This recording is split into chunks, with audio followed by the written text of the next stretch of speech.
Copper, I've said for the last few days, I'm interested in a breach through 270, 271 to the upside. It looked like we might see it, and well, sure enough, we've seen it. There it is. We've got it right now. We've been up to as high as 274. I want to see, though, whether this is a sustained move. Copper seems to be one that kind of like keeps giving fake outs.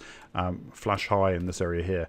Didn't quite make it, but again, flush high and we pull back. So I want to make sure this isn't another situation where we see a flush high and a pullback. What I would really like to see in copper is it become supported down around the 270 area, down in this area here. That would make me much more interested in terms of copper. Copper, seen a bit of a pullback, but what I'm watching for now in copper, and this is on my radar right now, I'm watching to see whether what had been resistance back in this area here, 1, 2, 3, 4, is it now going to become support? If we see a move back to 274, if we see a move back to 274 in this area here, without taking out 270 to the downside, I'm looking for an extension higher. Copper, if you recall, I paid attention to copper last week.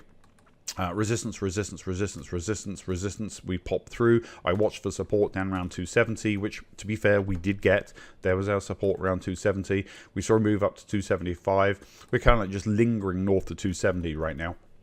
If we look at it on a smaller time frame on the 240, if you recall, I talked about this on the webinar on Friday, resistance, resistance, and we did tag resistance and fall back. So as far as I'm concerned, all I'm going to be paying attention to in copper is to see, can we stay above 270? That's really it as far as I'm concerned for copper.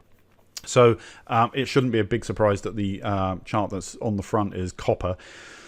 So, as I keep saying, long term, I'm looking for a move to the upside in copper. I'm looking to see whether we can take out this high here, which is actually 282. We came pretty close, actually, overnight. We actually printed 280.50, so we're up at 280. I'm still potentially looking for a move up into the mid-threes, up into this area here.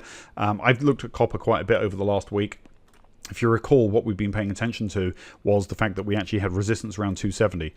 We actually had 1 touch, 2 touches, 3 touches, 4 touches, 5 touches with an attempt to get through, fell back. Now look, resistance. Let me zoom in.